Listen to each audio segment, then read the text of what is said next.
ಎಲ್ಲರಿಗೂ ನಮಸ್ಕಾರ. ಮತ್ತೊಂದು ವಿಡಿಯೋಗೆ ಸ್ವಾಗತ. ನಾನು ನಿಮ್ಮ ಡಾರ್ಲಿಂಗ್ ದನ್. ಇವತ್ತು ಮ್ಯಾಚ್ ಡೇ ಗುರು. ಡೈಲಿ ಮ್ಯಾಚ್ ಇರುತ್ತೆ, ಅದು ಬೇರೆ ವಿಷಯ. ಇವತ್ತು ನಮ್ಮ RCB ಮ್ಯಾಚ್ ಇದೆ. ಖಂಡಿತವಾಗ್ಲು ಲಾಸ್ಟ್ ಮ್ಯಾಚ್ ಇನ್ನು ಕಣ್ಣು ಮುಂದೆ ಇದೆ ಗುರು. ಯಾಕಂದ್ರೆ ಅಷ್ಟು ಥ್ರಿಲ್ಲಿಂಗ್ ಆಗಿತ್ತು. ಒಂದ್ ವೇಳೆ ಆ ಮ್ಯಾಚ್ ಏನಾದ್ರು ನೋಡ್ಲಿಲ್ಲ ಅಂದ್ರೆ ಇಡೀ ಈ ಸೀಸನ್ IPL ನೋಡೋದೇ ವೇಸ್ಟ್ ಅಂತ ಅನಿಸ್ತಾ ಇತ್ತು. ಆ ರೀತಿ ಥ್ರಿಲ್ಲಿಂಗ್ ಇತ್ತು. ಕೊನೆಗೂ ಗೆದ್ರು RCB ಅವರು. ಆ ಟೆನ್ಷನ್, ಆ ಆತುರ, ಕಾತುರ ಎಲ್ಲ ಇತ್ತು. ಕೊನೆ ಗೆದ್ರು. ಅದೇ ರೀತಿಯಾಗಿ ಇವತ್ತು ಕೂಡ ಆಗುತ್ತೆ. 100% ಇವತ್ತು ಕೂಡ ಆಗುತ್ತೆ ಗುರು. ಮ್ಯಾಚ್ ಕೊನೆಯವರೆಗೂ ಹೋಗುತ್ತೆ.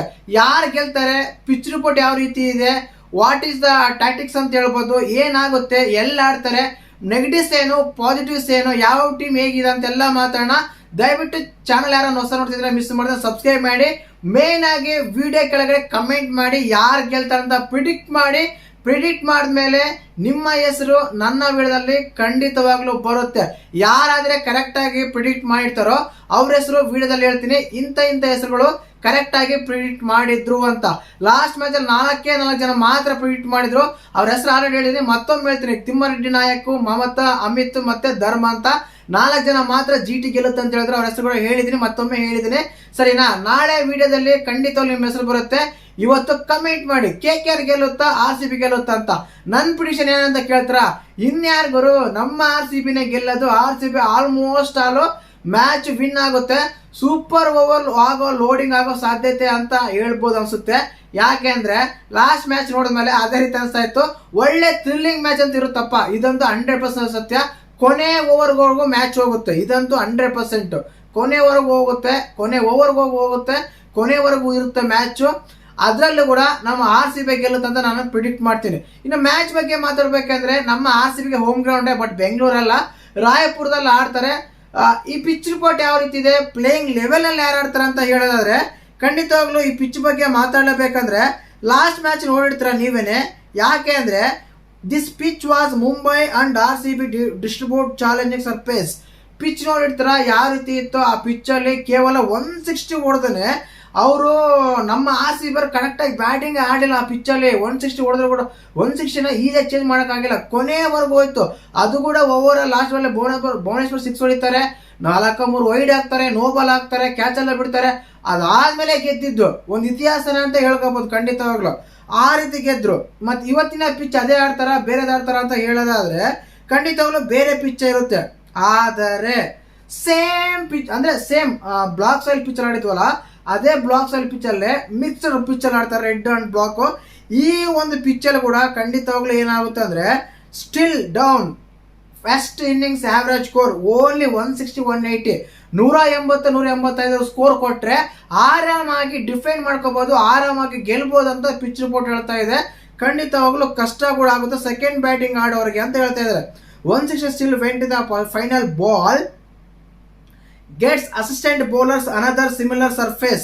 ಸೇಮ್ ಹೇಳಿಲ್ಲ, ಸಿಮಿಲರ್ ಸರ್ಫೇಸಸ್ ಇದೆ. ಇದು ಕೂಡ could be stored with anything 160-180 range likely be viewed competitive total again. ಮತ್ತೊಮ್ಮೆ ಈ ಪಿಚ್ ಅಲ್ಲಿ ಖಂಡಿತವಾಗ್ಲೂ 160-180 ಸ್ಕೋರು ಈಜಿಯಾಗಿ ಡಿಫೆಂಡ್ ಮಾಡ್ಕೋಬಹುದು ಅಂತ ಹೇಳ್ತಾರೆ. ನೋಡ್ಬೇಕು ಟಾಸ್ ಯಾರು ಗೆಲ್ತಾರೆ, ಯಾರು ಬ್ಯಾಟಿಂಗ್ ಮಾಡ್ತಾರೆ, ಏನ್ ಮಾಡ್ತಾರೆ ಅಂತ. ಇದೇ ಗ್ರೌಂಡ್ ಅಲ್ಲೇ, ಇದೇ ಪಿಚ್ ಅಲ್ಲೇ ಲಾಸ್ಟ್ ಮ್ಯಾಚ್ ಕೇವಲ 166 ರನ್ ನಮಗೆ ಡಿಫೆಂಡ್ ಮಾಡ್ಕೊಳಕ್ಕೆ ಮುಂಬೈದವ್ರ ಕೈಲಿ ಆಗಿತ್ತು. ಬಟ್ ಕೊನೆ ಲಕ್ RCBಗೆ ಬಂದು ಗೆಲ್ತಾರೆ, ಅದು ಬೇರೆ ವಿಷಯ. ಬಟ್ ಇನ್ನೊಮ್ಮೆ ಹೇಳ್ತೀನಿ ಏನಂದ್ರೆ ತುಂಬಾ ಕಷ್ಟ ಆಗುತ್ತೆ ಸೆಕೆಂಡ್ ಬ್ಯಾಟಿಂಗ್ ಆಡೋರಿಗೆ. ಟಾಸ್ ಗೆದ್ದಿರೋರು ಬ್ಯಾಟಿಂಗ್ ತಗೊಳೋದು ಬೆಸ್ಟ್ ಅನ್ಸುತ್ತೆ. But last time RCB toss ಗೆದ್ದ ಬ್ಯಾಟಿಂಗ್ ತಗೊಂಡಿಲ್ಲ, ಬೌಲಿಂಗ್ ತಗೊಂಡಿತ್ತು. ಒಂದ್ ವೇಳೆ ಇವತ್ತೇನಾದ್ರು ಟಾಸ್ ವಿನ್ ಆದ್ರೆ ತಗೊಂತಾರ ಡೌಟ್ ಇದೆ. ಮೋಸ್ಟ್ಲಿ ಟಾಸ್ ಕೂಡ KKR ಆಗ್ಬೋದು, ಅವರು ಕೂಡ ಫೀಲ್ಡಿಂಗ್ ತಗೊಂತಾರೆ. ನಮ್ಮ RCB ಆರಾಮಾಗಿ ಚೇಸ್ ಮಾಡ್ತಾರ, ಬ್ಯಾಟಿಂಗ್ ಮಾಡ್ತಾರ, ಖಂಡಿತವಾಗ್ಲೂ ಕಷ್ಟ ಆಗುತ್ತೆ. ಈ ಎಕ್ಸಾಂಪಲ್ ಆಗಿ ಹೇಳ್ಬೇಕಂದ್ರೆ ಈ ಗ್ರೌಂಡ್ ಯಾವ ರೀತಿ ಇದೆ ಅಂದ್ರೆ ಒಂದ್ ಸೈಡ್ 74 ಮೀಟರ್ಸ್ ಇದೆ, ಒಂದ್ ಸೈಡ್ 60 to 70 ಮೀಟರ್ಸ್ ಇದೆ. ಖಂಡಿತವಾಗ್ಲೂ ದೊಡ್ಡ ಗ್ರೌಂಡ್ ಅಂತ ಹೇಳ್ಬೋದು, ಸಣ್ಣ ಗ್ರೌಂಡ್ ಅಂತ ಅಲ್ವೇ ಅಲ್ಲ. ಆ ರೀತಿ ಆಗ್ತಾ ಇದೆ. ಇನ್ನು ಹೆಡ್ ಟು ಹೆಡ್ ತಗೊಂಡ್ರೆ ಯಾರ ಹೆಂಗೆ ಆಡಿದಾರೆ ಗುರು ಅಂದ್ರೆ ಆಡಿದ 35 ಮ್ಯಾಚ್ ಅಲ್ಲಿ 20 ಮ್ಯಾಚ್ KKR ಗೆದ್ದಿದಾರಂತಪ್ಪ ಗುರು. 20 ಮ್ಯಾಚ್ KKR ಗೆದ್ದಿದಾರಂತೆ, 15 ಮ್ಯಾಚ್ RCB ಗೆದ್ದಿದಾರಂತೆ ಖಂಡಿತವಾಗ್ಲು. ಇನ್ನು last KKR won 4 times, loss only to RCB. KKR 4 ಸಲ ಗೆದ್ದಿದೆ, 1 ಸಲ ಮಾತ್ರ RCB ಸೋತಿದೆ. ಲಾಸ್ಟ್ 5 ಮ್ಯಾಚ್ ಅಲ್ಲಿ KKR 4 ಸಲ ಗೆದ್ದಿದ್ದಾರೆ, RCB ಒಂದೇ ಒಂದ್ಸಲ ಗೆದ್ದಿದೆ ಅಂತ ಹೇಳ್ತಾ ಇದ್ದಾರೆ. ಖಂಡಿತವಾಗ್ಲು ತುಂಬಾ ಕಷ್ಟ ಆಗುತ್ತೆ ಒನ್ಸ್ RCB. ಓ ಮೈ ಗಾಡ್. ಇನ್ನು ನ್ಯೂಸ್ ಬಗ್ಗೆ ಮಾತಾಡಬೇಕು ಅಂತ ಹೇಳೋದಾದ್ರೆ, ಸಾಲ್ಟ್ ಫುಲ್ ರಿಕವರ್ ಆಗಿದ್ದಾರೆ, ಪ್ರಾಕ್ಟೀಸ್ ಬಂದಿಲ್ಲ, ಎಲ್ಲ ರಿಕವರ್ ಅಂತೂ ಆಗಿದ್ದಾರೆ. ಬಟ್ ಬೆಥೆಲ್ ಕಂಟಿನ್ಯೂ ಮಾಡ್ತಾರಾ, ನೋಡ್ಬೇಕು ಏನ್ ಮಾಡ್ತಾರಂತ. ಇನ್ನು ಕೃಣಾಲ್ ಪಾಂಡ್ಯ ಇಂಜುರಿ ಆಗಿತ್ತು, ಎದ್ದು ಬಿದ್ದೆಲ್ಲ ಲಾಸ್ಟ್ ಮ್ಯಾಚ್ ಆಡ್ತಾ ಇದ್ರು. ಅವ್ರು ಆಡ್ತಾರಾ ಇಲ್ಲ ಅಂತ ಕೇಳೋದಾದ್ರೆ ಖಂಡಿತವಾಗ್ಲೂ ಆಡ್ತಾರೆ, ಪ್ರಾಬ್ಲಮ್ ಇಲ್ಲ. ಪ್ರಾಕ್ಟೀಸ್ ಬಂದಿಲ್ಲ, ಬಟ್ ಮ್ಯಾಚ್ ಅಂದ್ರೆ 100% ಆಡ್ತಾರೆ.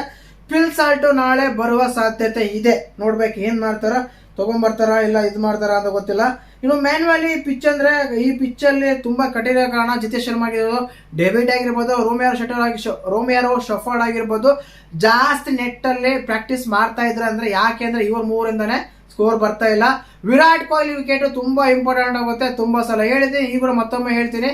ಯಾಕಂದ್ರೆ ವಿರಾಟ್ ಕೊಹ್ಲಿ ಇದಾರೆ ಅಂದ್ರೆ ಸ್ಟ್ರೈಕ್ ಅಲ್ಲಿ ಹಿಂದೆ ಬರೋ ಬ್ಯಾಟ್ಸ್ಮನ್ಗಳು ತುಂಬಾ ಚೆನ್ನಾಗಿ ಆಡ್ತಾರೆ. ಆದ ಕಾರಣ ಅವರು ಕ್ರೀಸ್ ಅಲ್ಲಿ ಇರಲೇಬೇಕು, ಅದು ತುಂಬಾ ಇಂಪಾರ್ಟೆಂಟ್ ಆಗುತ್ತೆ.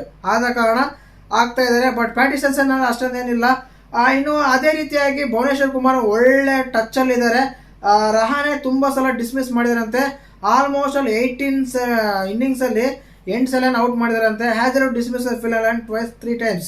ಫಿಲ್ ಅಲನ್ ತುಂಬಾ ಚೆನ್ನಾಗಿ ಆಡಿ ಲಾಸ್ಟ್ ಮ್ಯಾಚ್ ಅಲ್ಲಿ. ಅದೇ ರೀತಿ ತಗೊಂಡಾಗ ಹ್ಯಾಜಲ್ವುಡ್ ಅವ್ರನ್ನ 3 ಸಲ ಔಟ್ ಮಾಡಿದಾರಂತೆ. ಇನ್ನು ಪ್ಲೇಯಿಂಗ್ ಲೆವೆನ್ ತಗೊಂಡ್ರೆ RCB Virat Kohli, Phil Salt or Jacob Bethell almost ನಾಳೆ ಆಡಿಸ್ಬೋದು ಅಂತ ಅನಿಸ್ತಾ ಇದೆ. ನೋಡೋಣ ಏನ್ ಮಾಡ್ತಾರಂತ. ಇನ್ನು ಅದಾದ್ಮೇಲೆ ಜಕೋಬ್ ಬೆಥೆಲ್, ದೇವದತ್ ಪಡಿಕ್ಕಲ್, ರಜತ್ ಪಾಟಿದಾರ್ ಖಂಡಿತವಾಗ್ಲೂ ನಾಳೆ ಮ್ಯಾಚ್ ರೋಮಿಯಾರೋ ಶೆಫರ್ಡ್ನ ಕುಂದಿರಿಸಬಹುದು ಅಂತ ಅನಿಸ್ತಾ ಇದೆ.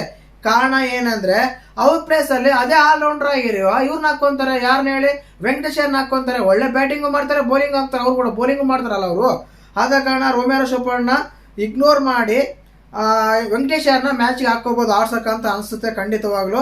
ಇನ್ನು ಜಿತೇಶ್ ಶರ್ಮಾ ಇದ್ದೇ ಇರ್ತಾರೆ, ಟೀಮ್ ಡೇವಿಡ್ ಇರ್ತಾರೆ, ಕೃಣಾಲ್ ಪಾಂಡ್ಯ ಇರಲೇಬೇಕಲ್ಲ ಇವರು ಅಲ್ವಾ.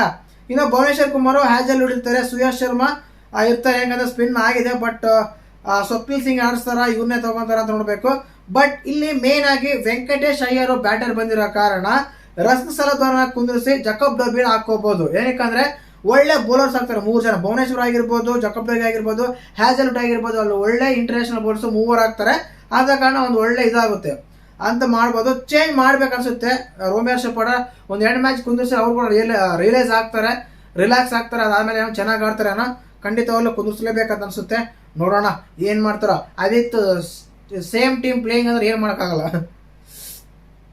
ಇನ್ನು ಅದೇ ರೀತಿಯಾಗಿ KKR ಅಂತ ತಗೊಂಡ್ರೆ KKR ಅಲ್ಲಿ ಯಾರು ಅಷ್ಟೊಂದು ಇಂಜುರಿ ಏನಿಲ್ಲ, ಹೊರಡೋ ಇಂಜುರಿ ಆಗಿದ್ರು, ಬಟ್ ಮ್ಯಾಚ್ ಅಂತ ಆಡ್ತಾರೆ 100%. ಇನ್ನು Pathirana continue push as case it fit in already in just you teams to be set off mean obviously him get him the actually 12 to play. ಇವ್ರು ಆಡ್ತಾರೆ ಖಂಡಿತವಾಗ್ಲು. ಮಹೇಶ್ ಪತಿರಾಣ ನೋಡಿರ್ತೀರಾ, ಮತೀಶಾ ಪತಿರಾಣ ಆಡೋ ಚಾನ್ಸಸ್ ಇರುತ್ತೆ. ಜೂನಿಯರ್ ಬೂಮ್ರಾ ಬೌಲಿಂಗ್ ಆಗ್ತಾವಲ್ಲ ಹಿಂಗೆ, ಅವರು ಬ್ಯಾಟಿಂಗ್ ಅಲ್ಲಿ ಇಲ್ಲ, ಆದ್ರೆ ಬೌಲಿಂಗ್ ಅಲ್ಲಿ ಮಾತ್ರ ಚೆನ್ನಾಗಿ ಆಡ್ತಾರೆ, ಚೆನ್ನಾಗಿ ಆಗ್ತಾರೆ ಬೌಲಿಂಗ್. ಒಳ್ಳೆ ಸ್ಪೀಡ್ ಬೌಲರ್ ಕಡೆ ಯಾರು ಇಲ್ಲ ಅಂತ ಕಂಟ್ರೋಲ್ ಮಾಡೋರು. ಆದ ಕಾರಣ ಅವ್ರನ್ನ ಆಡಿಸ್ಬೋದು ನಾಳೆ ಖಂಡಿತವಾಗ್ಲು. ಏನಕ್ಕಂದ್ರೆ 4 ಗೆದ್ದಿದ್ದಾರೆ ಕಂಟಿನ್ಯೂಸ್ ಆಗಿ KKR ಅವರು. ಆದ ಕಾರಣ ಏನಾಗುತ್ತೆ ನಾಳೆ ಆಡಿಸ್ತಾರೆ ಅಂತ ಅನಿಸ್ತಾ ಇದೆ. ನೋಡೋಣ, ಆಡ್ಸೋರು ಏನು ಪರವಾಗಿಲ್ಲ, ನಮ್ಮ ತುಂಬಾ ಚೆನ್ನಾಗಿ ಬ್ಯಾಟಿಂಗ್ ಆಡ್ತಾರೆ. ಇನ್ನು ಅದೇ ರೀತಿಯಾಗಿ ಪ್ಲೇಯಿಂಗ್ ಲೆವೆನ್ ತಗೊಂಡ್ರೆ ಇಲ್ಲಿ ಖಂಡಿತವಾಗ್ಲು ರಹಾನೆ, ಫಿಲ್ ಅಲನ್, ರಘುವಂಶಿ, ಕೆಮ್ರಾನ್ ಗೀನು, ರವನ್ ಪೋಲು, ಮನೀಶ್ ಪಾಂಡೆ, ರಿಕು ಸಿಂಗ್, ಸುನಿಲ್ ನರಣೆ, ಅಕುಲ್ ರೈ, ಕಾರ್ತಿಕ್ ತ್ಯಾಗಿ, ವೈಭವ್ ಅರೋರ, ವರುಣ್ ಚಕ್ರವರ್ತಿ ಖಂಡಿತವಾಗ್ಲು ಆಡಿಸ್ತಾರೆ. ಅದೇ ರೀತಿಯಾಗಿ ನಾನು ಹೇಳ್ದಲ್ಲ, ಮಹೇಶ್ ಪತಿರಾಣ ಬರಬಹುದು, ಬೌಲಿಂಗ್ ಹಾಕ್ಬಹುದು, ನಮಗೇನಾದ್ರು ಸ್ವಲ್ಪ ಟಾರ್ಚರ್ ಕೊಡ್ಬೋದು ಅಂತ ಅನಿಸ್ತಾ ಇದೆ. ನೋಡೋಣ ಏನ್ ಮಾಡ್ತಾರಂತ. ಖಂಡಿತವಾಗ್ಲೂ ತುಂಬಾನೇ ಕಷ್ಟ ಆಗುತ್ತೆ. 2 ಟೀಮು ಚೆನ್ನಾಗೇ ಇದಾವೆ. ಅವ್ರೇನೋ 7 ಜನ ಬ್ಯಾಟಿಂಗ್ ಆಡ್ತಾರೆ, ನಮ್ದು ಕರೆಕ್ಟಾಗಿ ಬ್ಯಾಟಿಂಗ್ ಲೈನಪ್ ಇದು ಇಲ್ಲ ಅಂತಲ್ಲ. ಬಟ್ 20 ಓವರ್ ಗೇಮ್ಗಳಲ್ಲಿ ಎಲ್ಲರೂ ಆಡೋ ಅವಶ್ಯಕತೆ ಇರಲ್ಲ, ಯಾರು ಒಬ್ಬರಾಡಿದ್ರೆ ಸಾಕು. ಮೊನ್ನೆ ನೋಡಿದ್ರಲ್ಲ, ಯಾರು ಹೇಳಿ, ಕೃಣಾಲ್ ಪಾಂಡ್ಯ ಅವರು 160 ರನ್ ಅಲ್ಲಿ ಅವ್ರು 70 ರನ್ ನೋಡಿದ್ದಾರೆ, ಮಿಕ್ಕಿರೋರೆಲ್ಲ 60 ರನ್ ನೋಡಿದ್ದಾರೆ. ಹಂಗಿರುತ್ತೆ ಮ್ಯಾಚ್. ಆ ರೀತಿ ಕೂಡ ಆಗ್ಬೋದು ಖಂಡಿತವಾಗ್ಲು. ಬಟ್ ಪ್ರಿಡಿಕ್ಷನ್ ಮಾತ್ರ RCBನೇ ಗೆಲ್ಲುತ್ತೆ ಗುರು ಅಂತ ಹೇಳಕ್ ಇಷ್ಟಪಡ್ತೀನಿ. ಮತ್ತೆ ನಿಮ್ಮ ಪ್ರಿಡಿಕ್ಷನ್ ಮಿಸ್ ಮಾಡಿದ್ರೆ ಕಮೆಂಟ್ ಮಾಡಿ. ಯಾರಾದ್ರೂ ಕರೆಕ್ಟಾಗಿ ಪ್ರಿಡಿಕ್ಟ್ ಮಾಡ್ತಾರ ನನ್ನ ವಿಡಿಯೋದಲ್ಲಿ ನಿಮ್ಮ ಹೆಸರು ಬರುತ್ತೆ. ಖಂಡಿತವಾಗ್ಲು ಮಿಸ್ ಮಾಡಿದ್ರೆ ಕರೆಕ್ಟಾಗಿ ಪ್ರಿಡಿಕ್ಷನ್ ಮಾಡಿ ಅಂತ ಹೇಳಕ್ ಇಷ್ಟಪಡ್ತೀನಿ. ವಿಡಿಯೋ ಇಷ್ಟ ಲೈಕ್ ಮಾಡಿ, ಶೇರ್ ಮಾಡಿ, ಸಬ್ಸ್ಕ್ರೈಬ್ ಮಾಡಿ. ಜೈ ಹಿಂದ್, ಜೈ ಕರ್ನಾಟಕ.